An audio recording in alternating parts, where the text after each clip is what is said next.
녹음 20일 우찌무라 간조전집 제7권 제1부 기독교 21번째 녹음입니다.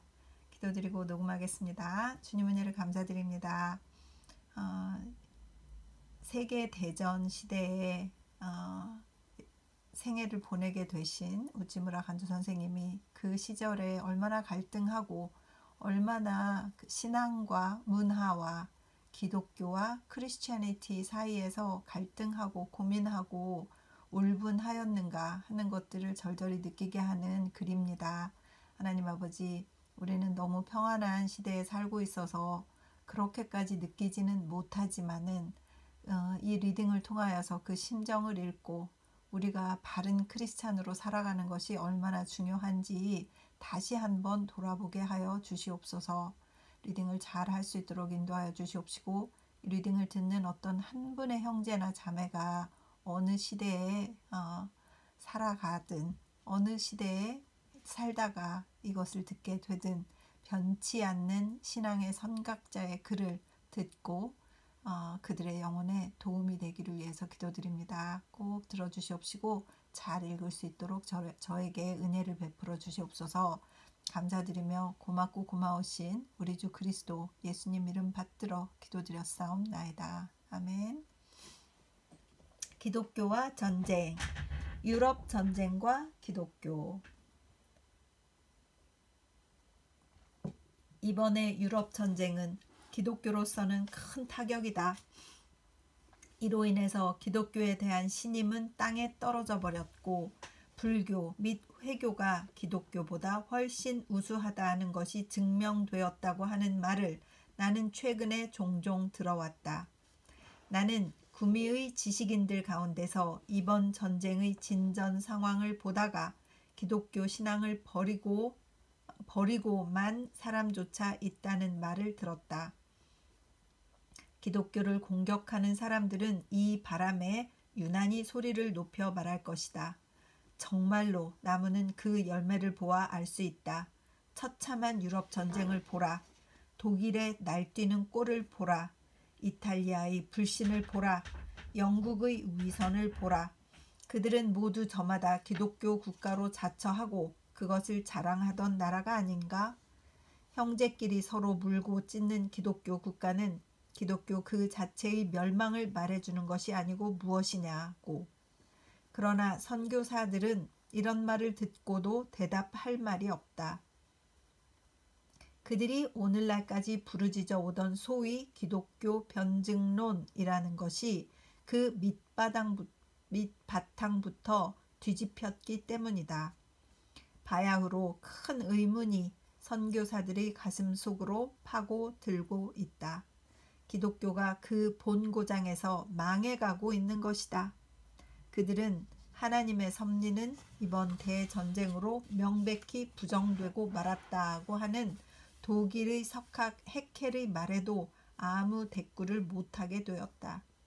그렇다면 우리도 이 바람에 기독교를 버려야 할 것인가? 그렇다. 만일 선교사들이, 특히 천박한 미국 선교사들이 우리에게 전해준 기독교가 참된 기독교라면 우리는 자진해서 버려야 할 것이다. 내가 청년 시절에 읽은 적이 있는 맥길베인저 기독교 변증론이 변증하려고 애쓴 것 같은 기독교는 그 부도덕하고 무의미한 이번 전쟁으로 완전히 분쇄되어 버렸다. 그런데 여지껏 그런 기독교를 믿어온 사람들이 이번 전쟁과 같은 참극을 겪고 신앙에 큰 동요가 왔건 또는 심지어 이를 버리게까지 되었다고 한들 그것은 별로 이상스러울 것이 못 된다. 그러나 다행히도 나의 신앙은 이번 전쟁으로 인해 흔들리지 않았다. 나는 애당초 독일이나 영국이나 프랑스, 오스트리아 같은 나라가 기독교 국가라고 생각지 않았다. 나라를 신앙으로 지키는 것이 아니라 막강한 육군으로 지키는 독일이 그리스도의 나라일 리가 없다. 하늘에 계신 하나님께 맡기는 것이 아니라 대해군으로 국가의 안전을 도모하는 영국이 그리스도의 나라일 리가 없다. 그 밖에 이탈리아나 프랑스, 러시아, 불가리아, 루마니아 등도 모두 마찬가지다. 진지하게 신약 성서에 비추어 보아서 자기네 나라야말로 그리스도의 나라라고 말할 수 있는 자는 한 나라도 없을 것 같다. 나는 독일 국가 안에 참된 크리스천이 있다는 것을 믿어 의심치 않는다. 그러나 독일 국가 그 자체는 그리스도의 나라가 아니라고 본다. 나는 또한 영국 안에 참된 크리스천이 적지 않게 있다는 것을 알고 있다. 그러나 존 물이라는 별명을 듣는 영국 그 자체가 그리스도의 나라가 아닌 것만은 뚜렷한 사실이다. 만일 기독교가 독일이나 영국이나 미국 등에서 증명되어지는 것이라면 기독교는 정말 보잘것없는 종교일 것이다. 이른바 서양 문명을 동경하고 기독교를 믿기 시작했던 사람들이 오늘날 이를 버리게 된 것은 당연한 일이다. 나는 도리어 그렇게 되기를 바라는 사람이다. 그렇지만 기독교는 이 세상의 종교가 아니다. 그리스도의 나라는 이 세상의 나라가 아니다. 내 나라는 이 세상의 나라가 아니다. 요한복음 18장 36절라고 그는 명백히 말씀하셨다. 이 세상의 형태는 사라져버린다. 고린도전서 7장 31절고 바울은 말하였다. 하나님의 날이 오면 하늘은 불타 없어지고 원소들은 타서 녹아버릴 것이다. 그러나 우리는 하나님의 약속을 믿고 새 하늘과 새 땅을 기다리고 있다. 거기에는 정의가 깃들여 있다. 베드로후서 3장 12절에서 13절고 베드로는 말하였다. 이것으로 보아 우리는 그리스도의 나라는 이 세상 나라가 아니라는 것을 알 수 있다. 그리스도의 나라는 이 세상의 심판을 받고 난 후에 나타나는 것이다. 이 세상이 불타 없어지고 난 다음에 임하게 되어 있다. 그리스도의 나라를 이 세상 안에서 찾는 사람은 나무에서 물고기를 찾는 사람과 같다. 성서의 어느 곳을 펼쳐보더라도 인류가 진보해서 또는 정치가의 노력에 의해서 이 세상이 그리스도의 나라로 변화될 것이라고는 쓰여 있지 않다. 도리어 그와는 정반대를 말하고 있다. 그리스도는 명백하게 제자들에게 가르쳐 말씀하셨다. 너희가 사람의 미혹을 받지 않도록 주의하라. 많은 사람이 내 이름으로 와서 이르되 나는 그리스도라 하여 많은 사람을 미혹해 하리라. 난리와 난리 소문을 듣겠으나 너희는 삼가 두려워 말라. 이런 일이 있어야 하되 끝은 아직 아니니라. 민족이 민족을, 나라가 나라를 대적하여 일어나겠고 처처의 기근과 지진, 괄호 열고 큰 소동, 폭동, 동맹 파업 등이 있으리니 괄호 닫고 이 모든 것이 재난의 시작이니라. 거짓 선지자, 괄호 열고 거짓 종교가 복음을 이 세상의 세력이라고 말하며 그렇게 가르치는 자, 괄호 닫고가 많이 일어나 많은 사람을 미혹하게 하겠으며 불법이 성함으로 많은 사람의 사랑이 식어지리라. 괄호 열고 특히 교회 안에서의 불법을 가리켜 말하고 있는 것 같다. 신자의 마음속의 사랑이 이로 인해 식어갈 것이라는 뜻 같다. 괄호 닫고 그러나 끝까지 견디는 자는 구원을 얻으리라. 그날 환난 후에 즉시 해가 어두워지며 달이 빛을 내지 아니하며 별들이 하늘에서 떨어지며 하늘의 권능들이 흔들리리라. 괄호 열고 인류에게서 광명이 끊어지고 세상은 암흑으로 화할 것이다. 괄호 닫고 그때에 인자의 징조가 하늘에서 보이겠고. 마태복음 24장 4절 이하. 그런데 이와 비슷한 말은 성서에 여러 군데 있다. 이것만 보아도 기독교는 인류의 진화나 사회의 자연적 발달을 주장하고 있지 않다는 것을 알 수 있다. 육군과 해군과 정치와 외교와 미술과 문학과 경제와 법률과 종교와 신학 등이 총합해서 그 결과로 이 지상에 황금 시대가 임할 것이라고는 성서의 어느 곳에도 쓰여져 있지 않다. 도리어 그 반대로 인류 사회가 타락할 것이라고 예언하고 있다. 암흑이 늘어날 것이라고 말하고 있다. 그러다가 마침내 최후의 대심판이 임할 것이라고 선언하고 있다. 그러고 난 다음 심판 후에 그리스도의 나라가 건설될 것이라고 말하고 있다. 주의 깊게 신약 성서를 읽어본 사람이라면 이런 명백한 사실을 지나쳐 버릴 리는 만무할 것이다.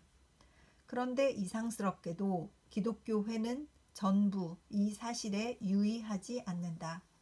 혹은 유의하기는 해도 가볍게 보아 넘겨 버리고 만다.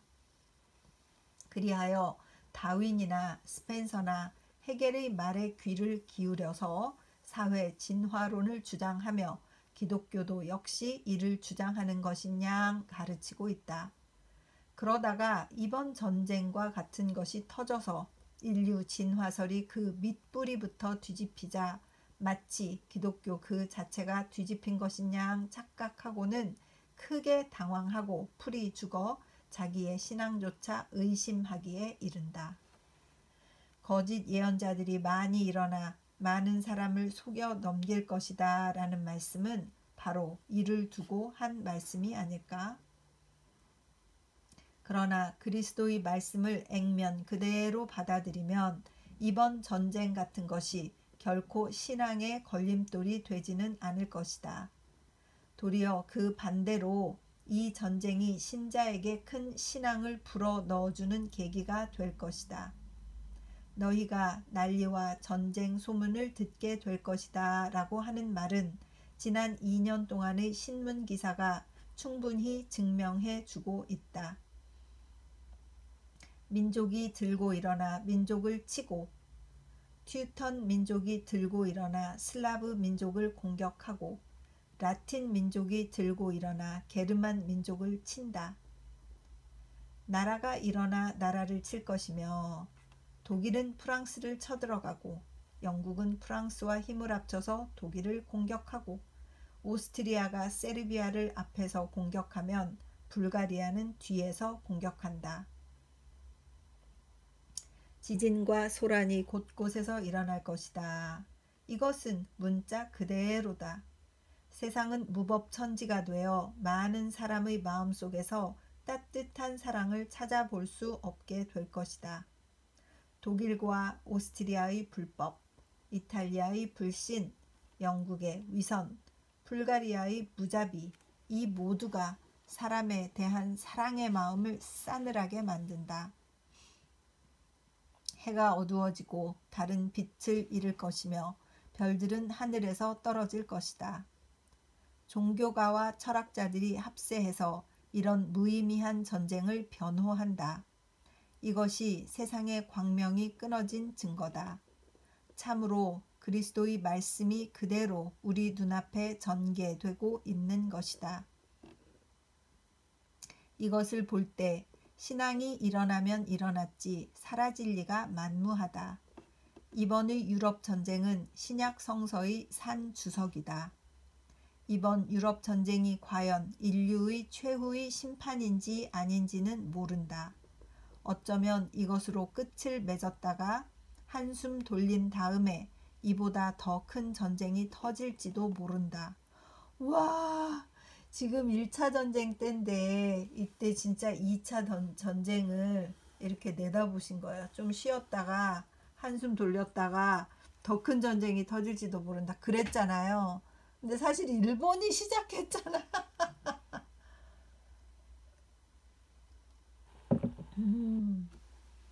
일본도 크게 한몫을 했으니 참. 즉 유럽뿐만 아니라 미국도 남미 각국도 인도도 다 가담해서 성서가 말하는 아마겟돈 전쟁 계시록 16장 16절이 일어날지도 모른다.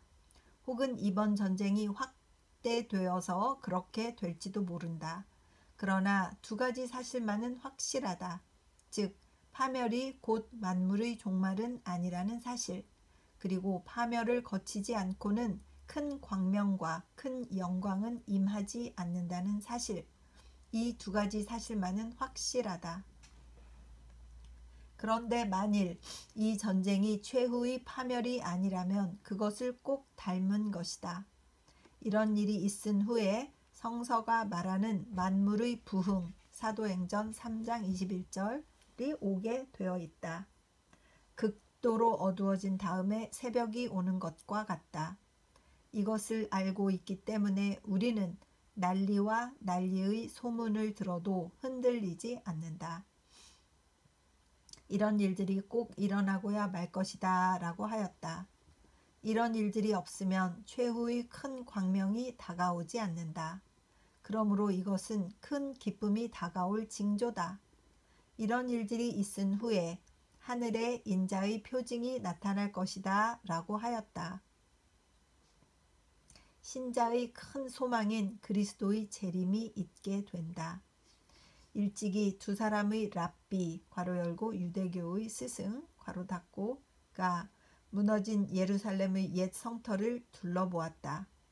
그중 한 사람은 가슴을 치면서 오 주 여호와여 어찌하여 당신은 당신의 백성을 이토록 버리십니까? 하고 울부짖었다. 그러나 다른 한 사람은 소리를 내어 껄껄거리고 웃으면서 찬송하리로다 여호와여 당신의 말씀대로 되었습니다. 당신은 필연코 당신의 백성에 관한 당신의 약속을 이루시고야 말 것입니다. 라고 말하였다. 이번 전쟁에 대해서도 역시 마찬가지다. 이에 대해서 하나님이 섭리를 의심하고 그 신앙을 버리는 사람이 있다. 그런가 하면 이에 대해서 성서의 예언이 실현되어 가고 있음을 확인하고 도리어 더 깊이 하나님을 믿고 하나님을 찬미하는 사람이 있다. 물론 우리는 후자에 속하기를 원한다. 전쟁이 참혹한 것임은 사실이지만 하나님의 말씀이 실현되는 단계라고 보면 이 역시 큰 복음을 가져오는 것이다. 어두운 반면은 벌써 실현되었다. 이제부터는 밝은 반면이 실현될 차례다. 이보다 더 큰 기쁨이 어디 있으랴. 파괴가 만물의 마지막은 아니다. 큰 파멸 다음에는 큰 건설이 오게 되어 있다. 손으로 만들어지지 않는 영존하는 나라가 이 세상 나라가 멸한 다음에 하나님의 손으로 건설되고야 만다.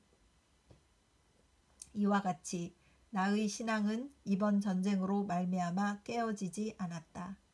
이것으로 인해서 깨어지는 것은 교회의 기독교지 성서의 기독교는 아니다.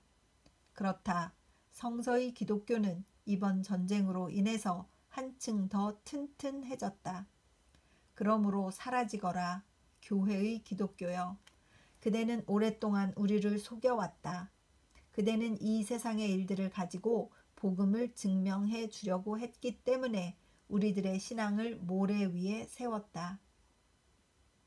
그러나 하나님의 명령으로 홍수가 나고 바람이 불어 이 세상 나라를 후려쳤기 때문에 크게 무너지고 말았다. 그대는 이 세상 나라와 더불어 멸망하고 말 것이다. 그러나 그대 대신 일어나는 참된 기독교는 물이 바다를 덮음같이 온 땅을 뒤덮을 것이다. 우리는 옛 찬송가를 부르면서 즐거워하리라. 듀크 스트리트 곡조에 맞춰서 땅들이 변하고 물결이 일어나 산 위에 넘치되 두렵지 않네.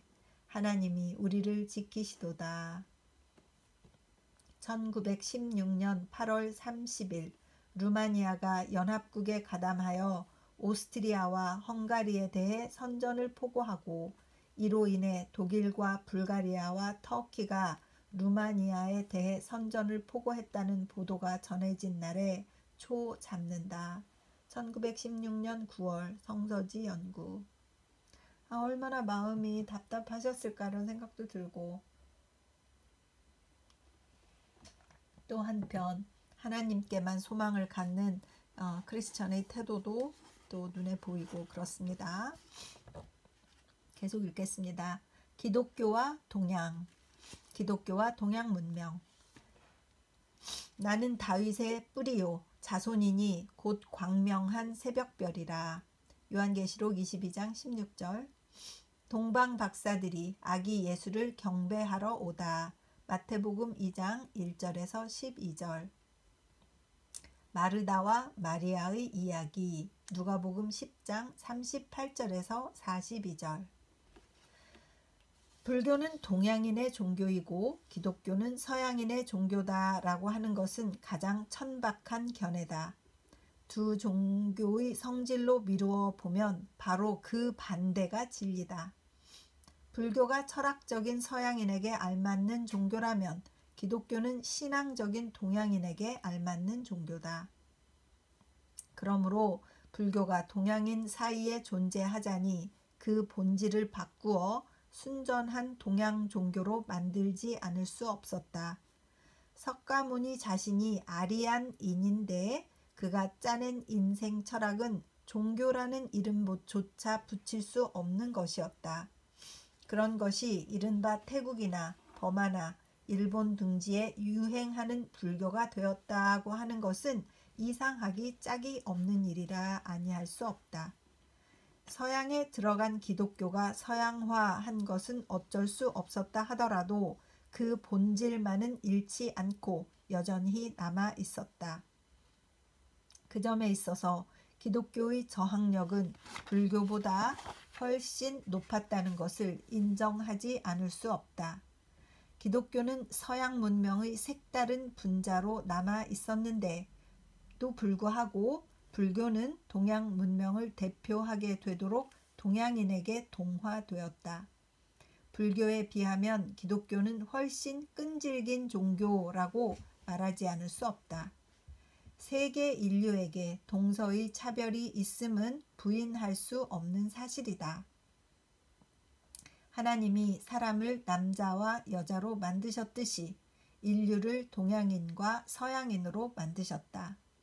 여자가 발달하여서 된 것이 남자가 아니듯이 동양이 발달하여서 된 것이 서양이 아니다. 남녀는 서로가 보완해야 될 관계에 있듯이 동서양도 역시 서로가 보완해야 될 관계에 놓여 있다. 그런데 동양이 인류의 여성이라면 서양은 인류의 남성이라고 함은 널리 알려진 사실이다. 에머슨이 자기의 아내 리디아를 아시아라고 불렀던 일이나 또는 일본에 오랫동안 머물러 있던 어떤 선교사가 괄호 열고 그는 캐나다 사람이었다 괄호 닫고 늘 자신의 관찰한 바를 이야기하면서 남자는 서양인이 좋습니다. 여자는 일본인이 좋습니다 하고 말했다는 것 따위는 동서양의 특성을 잘 나타낸 것이다. 동양인은 연역성이 풍부하고 서양인은 귀납성에 뛰어났다. 동양은 안으로 튼튼하기를 원하고 서양은 밖으로 굳세고자 한다. 동양인은 안식을 사랑하고 서양인은 활동을 좋아한다. 양자가 어느 편이나 예외가 있는 것은 물론이지만 전체적인 경향으로 볼 때 판연한 차이가 있다. 서양 문명의 극단이 태평양 저쪽의 미국이고 동양 문명의 극단이 태평양 이쪽의 중국이다. 하나님은 한 사람으로부터 모든 국민을 만드시고 이를 동서양으로 만드셨다고 말한다고 해서 잘못이 아닐 것이다.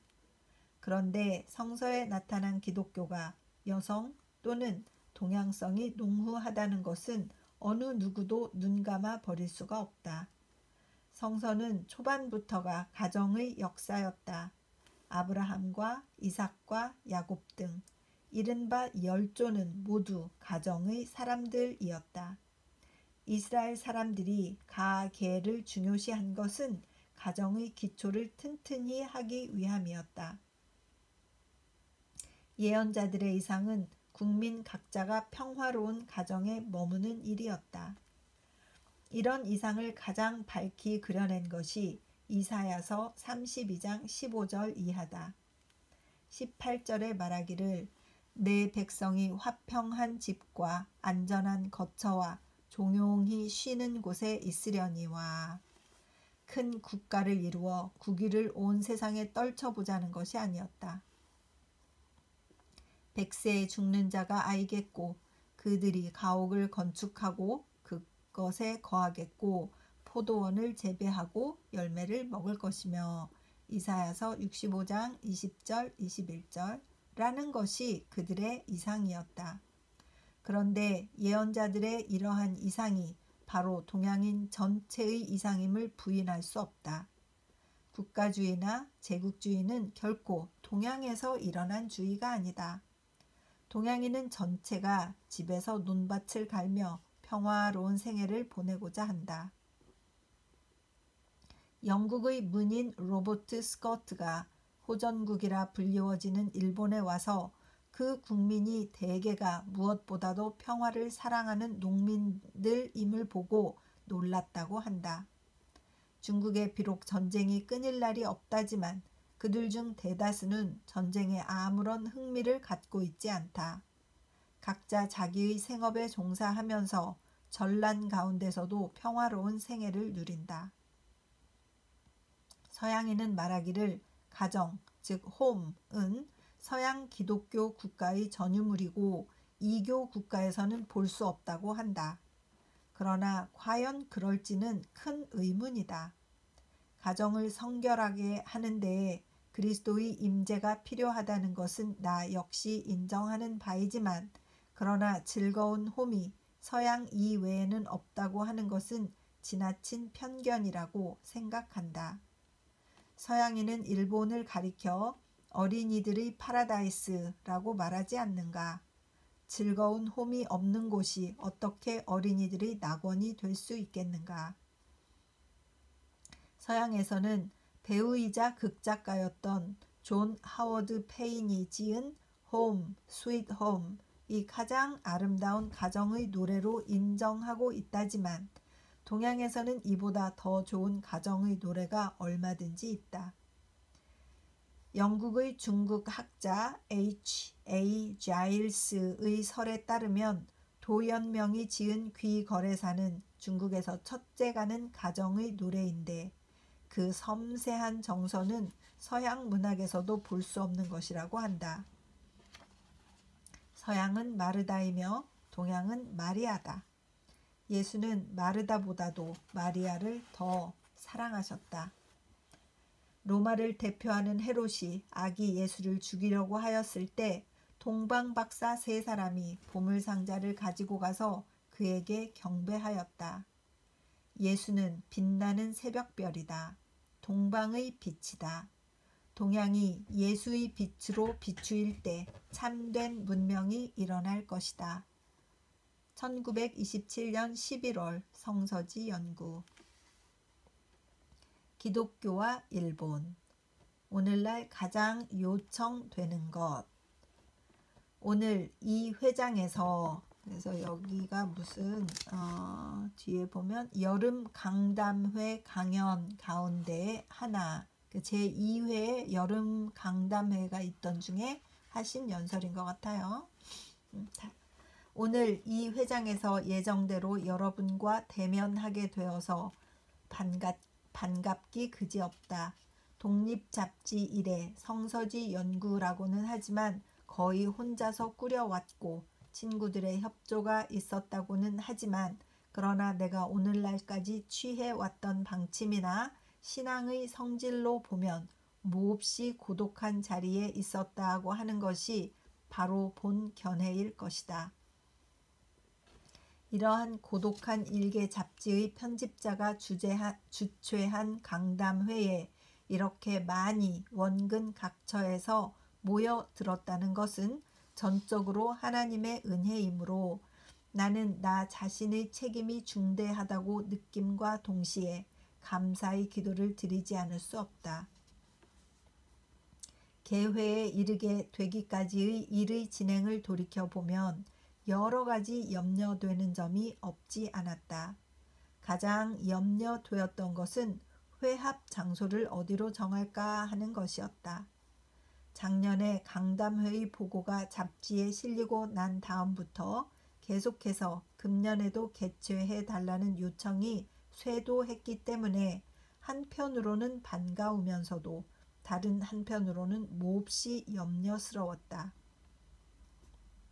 어째서 이 학교 건물을 빌리는 것이 그렇게도 까다로운 일인지 지방에서 오신 분들은 의문이었을 것이다. 그러나 이 학교의 주인은 늘 일정하지 않기 때문에 누구에게 신청해야 좋을는지 모른다. 그래서 카마쿠라에 가보아야겠다는 생각이 들기에 그곳에 있는 치다센 군과 의논해서 찬성을 얻기는 했으나 거기에는 또 비용이 적지 않게 들기 때문에 결국 신슈 쇼쇼의 친구들의 권유를 받아들여 거기로 달려가서 한바탕 해볼 생각도 가졌으나 그 모든 일의 실수가 지금으로 봐서는 도리어 더 잘 되었다는 생각이 든다. 강사도 금년에는 많이 오게 되어 있었으나 오랫동안 장소조차 정해지지 않는 바람에 이쪽에서 도리어 사절한 곳조차 있고 보니 유감스럽게도 오시지 못하고 마츠무라 나이세키 군도 교토에 가기 때문에 시간이 안 맞고 오오지마 세이켄군은 아마 2, 3일 안으로 도쿄에 나올 듯 하며 스가모에 있는 이와모토, 다무라, 류오카 세 분도 날짜는 다르지만 오게 약속이 되어 있다. 그건 그렇고 금년에는 별로 이렇다 할 요리도 없지만 우리는 시국에 관한 큰 문제들을 살펴봄과 동시에 세상에서 얻을 수 없는 능력과 생명을 찾아 이곳에 모여든 사람들이다.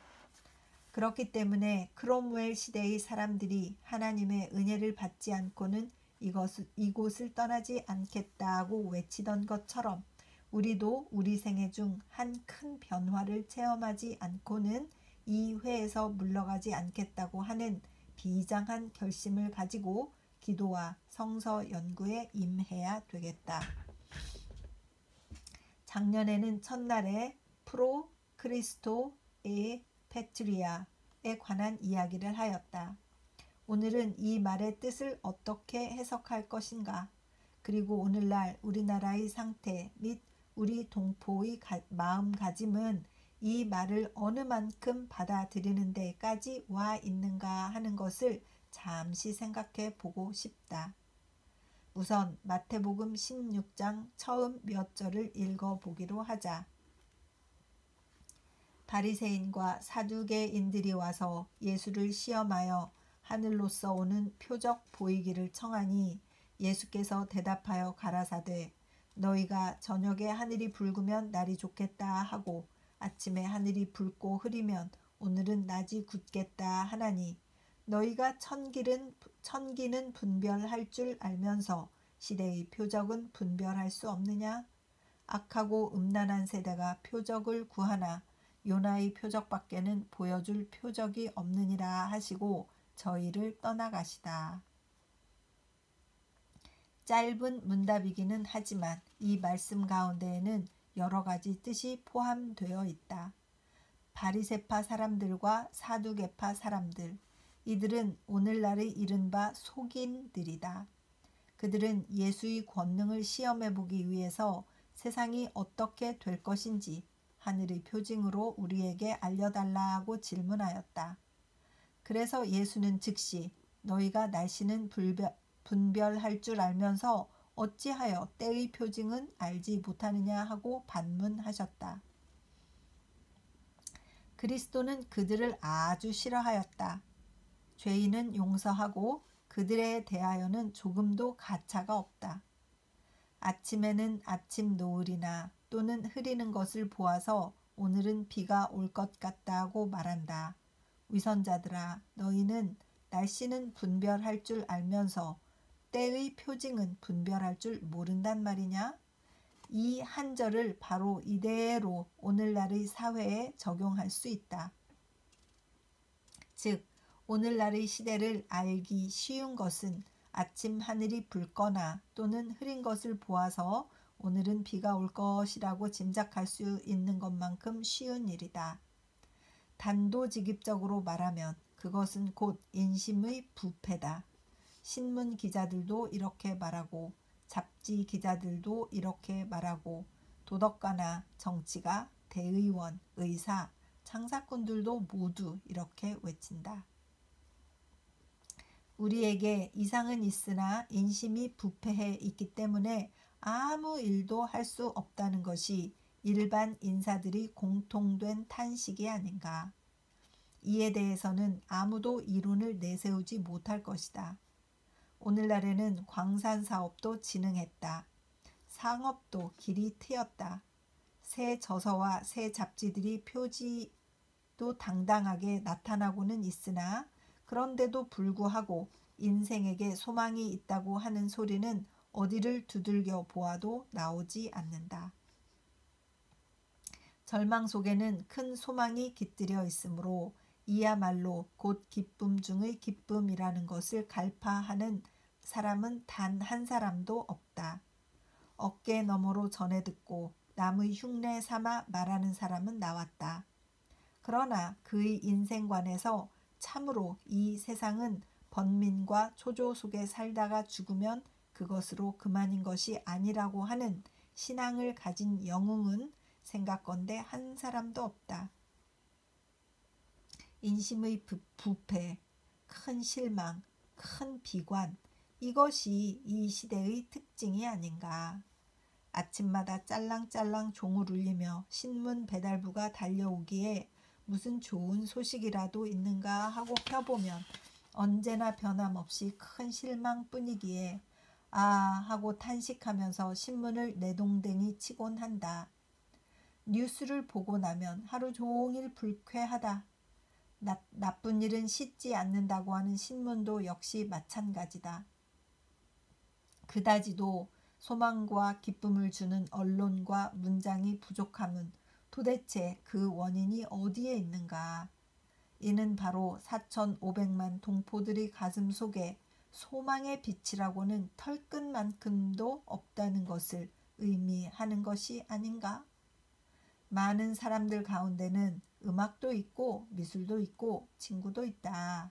그러니 사교라도 실컷 해서 그것으로 만족을 얻으면 된다고 말하는 사람도 있지만 그러나 서양 사람들이라 하더라도 단순히 그것만으로 위로를 받고 있는 것은 결코 아니다.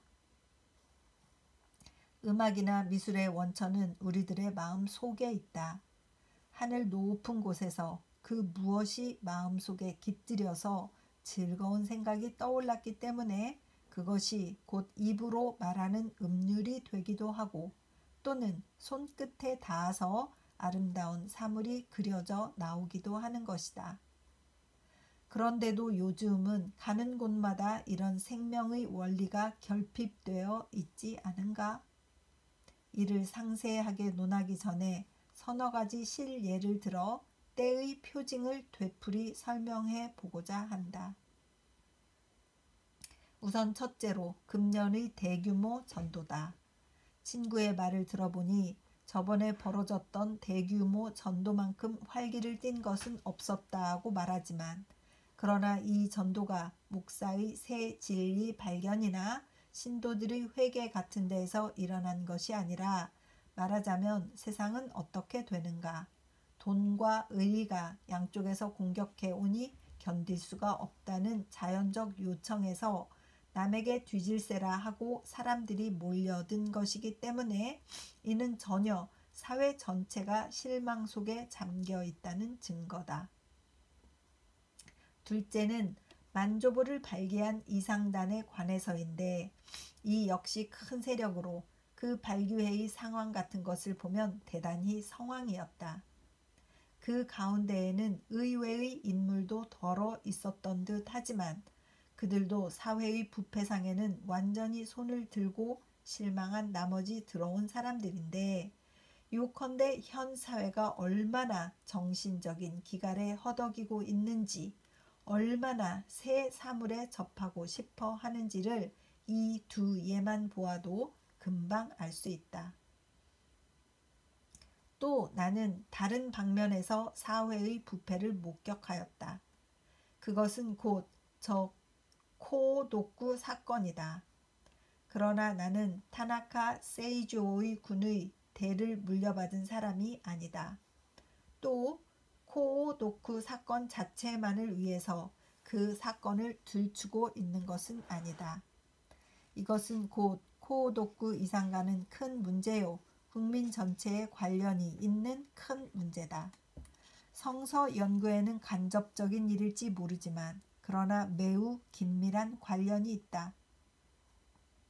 피해지의 모습에 관해서는 여러분도 여러 번 전해 들은 바가 있겠지만 내가 실제로 가 보았더니 놀랍게도 일본의 중앙에서 그것도 도쿄에서 3시간이면 가 닿는 곳에서 그런 비극이 벌어지고 있으리라고는 나도 미처 몰랐기 때문에 그저 멍하니 있었을 뿐이다.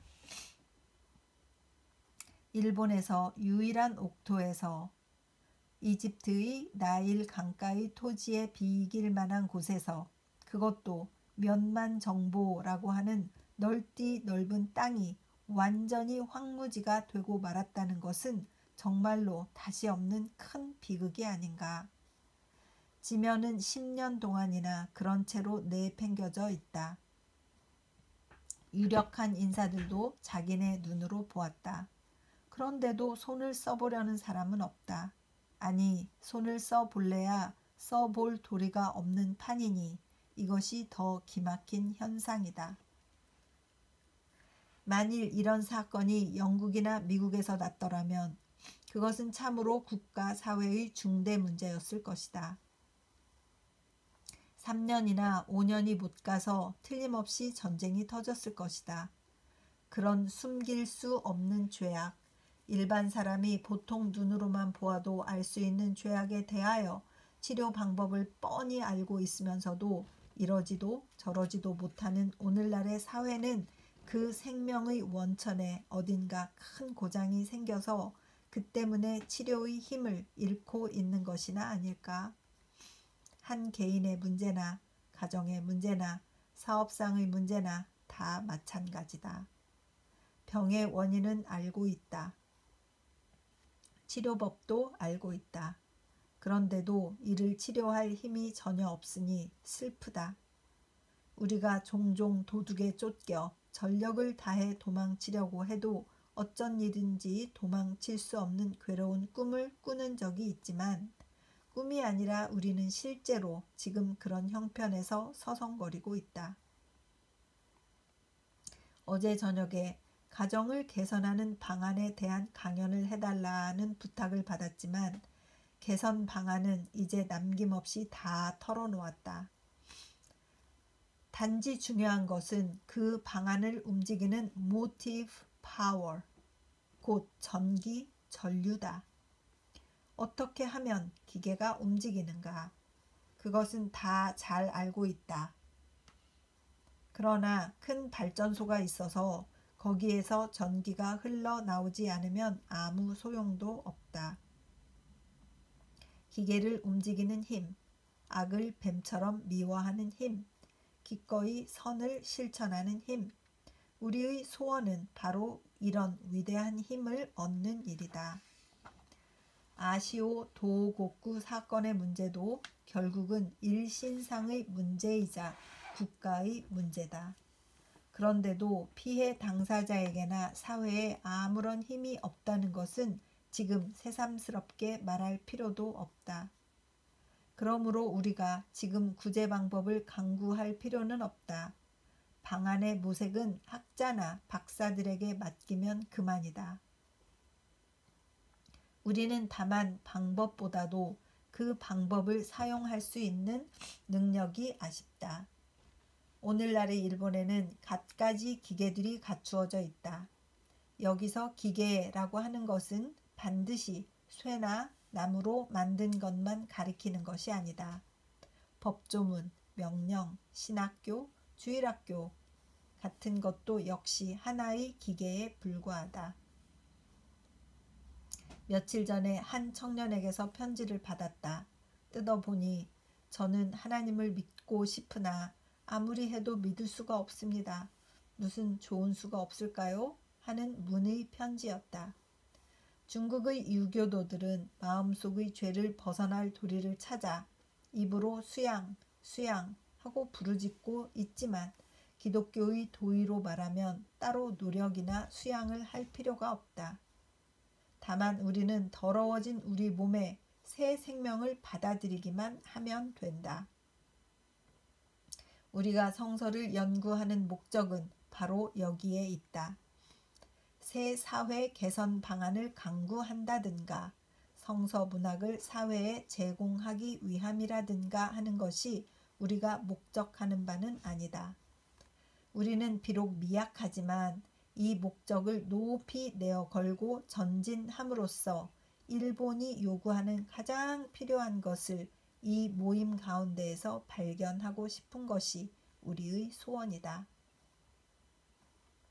나는 이 앞에 있는 수도 정수지를 볼 때마다 생각나는 것이 있다.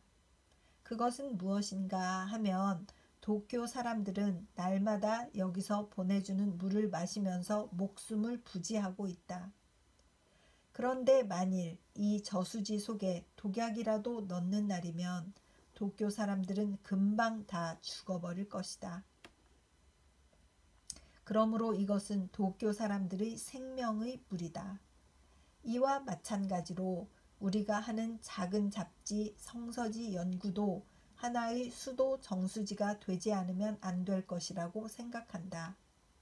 오늘날 일본 사람들이 요구하는 것은 학문도 아니요, 기계도 아니요, 생명의 샘이다. 그렇기 때문에 이 정교의 수돗물이 몇백만이라고 하는 도쿄 시민을 살리듯이 정신적으로는 이 작은 잡지가 한 가닥 샘물 줄기가 되어 넘쳐 흘러 사람들의 생명을 새롭게 할 수 있게 되기를 간절히 기도한다. 다 알고 있겠지만 오메이 산에 오르는 남녀들은 반드시 그 산 꼭대기에 있는 호수에서 맑은 물을 퍼서 집에 가지고 간다. 우리도 이 세상에서 천길 만길 되는 험한 줄령을 타고 오르는 사람들이라면 다만 한 방울이라도 맑은 물을 얻어서 이 열흘 동안의 모임을 잘 끝내고 헤어져야 되겠다. 1901년 8월 성서지 연구. 그래서 오늘은 21번째 녹음을 여기까지 하도록 하겠습니다. 앞부분은 전쟁이 마음을 괴롭혔던 1916년이었고 뒤에 부분 기독교와 동양 이 부분은 1901년 수련회 같은 것을 열흘 동안 하면서 아마 오프닝에 말씀하신 그런 내용인 것 같습니다. 그래서 이 진정으로 성서를 사랑하고 진정으로 영을 깨끗게 하려는 분들의 이 모임의 비유를 작은 샘물, 정말 생명을 기르는 작은 깨끗한 샘물이 되었으면 좋겠다라고 하는 이 소원, 이 소망, 이것이 잘 전달되는 것 같습니다. 기도드리겠습니다. 사랑이 많으신 아버지 하나님, 지금은 평화의 시대라서 전쟁 시대 때처럼 저렇게까지 고통스러운 괴로움은 없었으나 없는 상태에서 살고 있으나 그러나 우리 크리스찬으로서의 삶에 힘이 없고 말씀으로 인한 특별한 경험이 적고 그저 밋밋하게 살아가는 것은 아닌가 하는 걱정이 되기도 하고 그러나 성서를 연구하고 주님의 말씀을 따라 살려고 하는 삶 가운데 작은 샘물의 한 방울이라도 될 수 있다면 그것은 나의 역할을 다하는 것이로구나 하는 생각도 들고 많은 생각을 하게 하는 리딩이었습니다. 하나님 아버지, 우리가 이 리딩을 통하여서 정말 이 리딩, 이 글, 오늘의 모임의 인트로덕션에서 우찌무라 간주 선생님이 말씀하신 것처럼 그 모임이 샘물이 되듯 그 모임에서 흘러나오는 영혼의 기쁨이 어떤 샘물의 그 넘치는 생명의 생수가 되듯 이 리딩 또한 작은 생명의 샘이 되어서 하나님의 나라가 퍼지고 주님의 나라가 임하시는데 작은 일조라도 먼지만큼의 일조라도 할 수 있는 리딩 되게 하여 주시옵시고 리딩을 듣는 형제나 자매들에게 축복하여 주시어서 그들의 영혼에 작은 퀘스천이라도 던지고 또 그들의 질문에 대답을 찾는 그러한 리딩 될 수 있도록 주님 인도하여 주시옵소서. 항상 함께 하셔서 기쁨을 주시는 고마우신 우리 주 그리스도 예수님 이름 받들어 기도드렸사옵나이다. 아멘. 사랑하고 축복합니다.